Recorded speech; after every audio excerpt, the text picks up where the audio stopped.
Hey guys, welcome back to Fandom Build. My name is Nick. In this video, I'm going to show you how I put together and painted the Lucius Malfoy Death-Eater Mask from Harry Potter and the Deathly Hallows.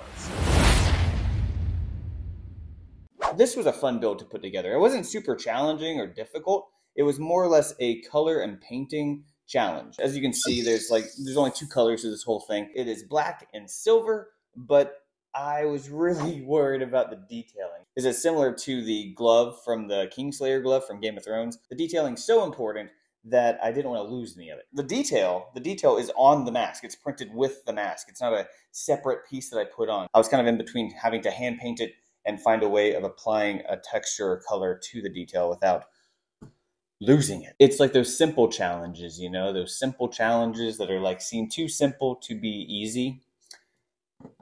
And that's kind of what this was. So let's go back and I'll show you how to put this one together.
So at this point, I'm giving multiple coats of filler primer to this one, to where I almost have no filler primer left. I basically focused a whole lot on the inside of the face, the eyes, the nose, all of this area.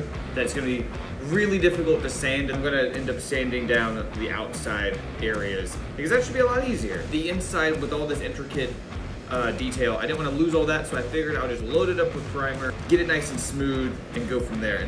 I'm going to continue sanding down, try to get some of this smooth on the outside of the face.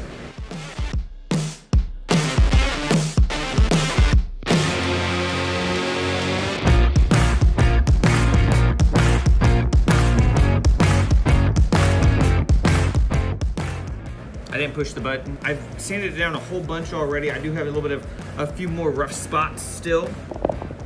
Let's see. I've identified all the rough spots. I'm gonna put more Bondo on. I have sanded it down to where it is nice and smooth.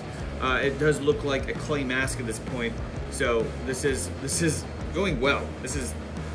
I like how this looks right now. I'm gonna put some more Bondo on there. I've identified where I want it to go. Kind of looks like a facelift procedure. Put on some Bondo.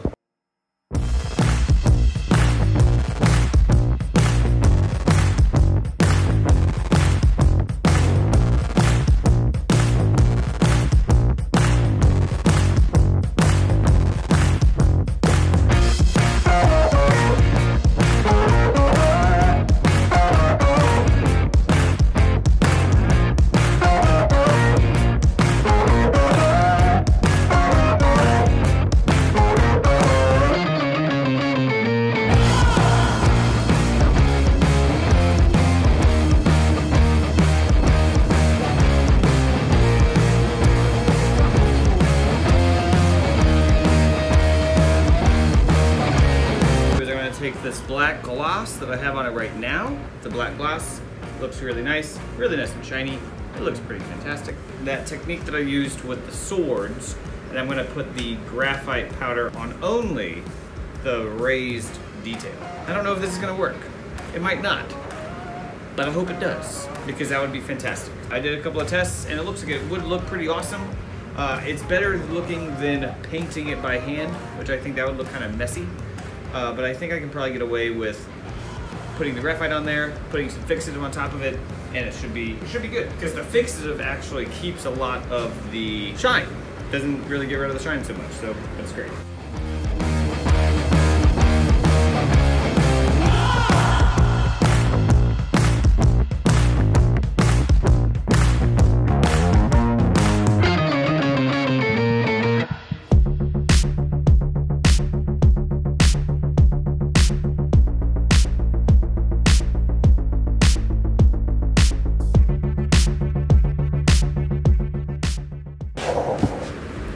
I painted the whole thing black, then I put the graphite on top of the silver section, the silver detail, and I mean, you can still tell it's more silver than the mask. But now the mask, then I put some more graphite, just a little bit, like a really light touch of graphite to the black, and it's turning out pretty cool. It's not as like apparent, but it is definitely a different color, and I think it looks kind of better.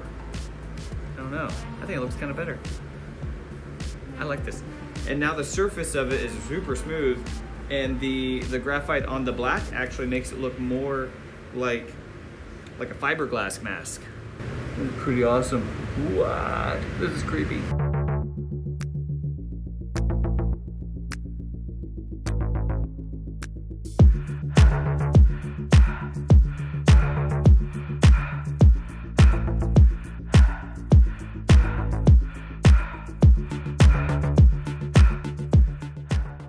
Okay, so this one was a lot of fun to put. Eventually it was a lot of fun to put together. It was a little stressful with figuring out how to put the silver on the detail. That's really the main challenge of this. Obviously the rest of it is kind of like a gloss black with a little bit of graphite powder on it. Not a lot, very light touches, like almost dusting it on there and then rubbing and buffing it off. But the detail, the main detail on the forehead and around the eyes and the lips, that was definitely the challenge. I didn't want to paint anything on there. I didn't want to have brush strokes or lines that you could see. So I figured using the same technique that I used with the Aragorn sword, it worked out perfectly because the graphite does not leave any lines at all. It's super smooth, and it kind of makes it look more almost like a dipped texture to it. If that's something that you guys want to do, definitely do check out the model. I found it on Thingiverse. It's great. It's a really good model. I did size this one up about 350%. The original model is really tiny, but this one actually sized up pretty good. It doesn't seem like the detail was actually lost at all, so I was really happy with this model, even though I had to size it up about 350%, and even I really should have sized it up to maybe 400 to fit my face, because it is still a little tight on the temples, but everywhere else seems to be okay. If you do want to print this one, I would size it up between 350 and 400, maybe 350 for a female and maybe 400 for a male, depending on the size of your head. This was a fun build to put together, and it was perfect for Halloween. I know it's November now, but I did this during October, so it was in theme at the time of filming. Thank you so much for watching. I do appreciate all the support, and continue to leave comments on what you think I should put together next, because I have a huge list, and I need help figuring out what I'm going to do next. So definitely do leave a comment.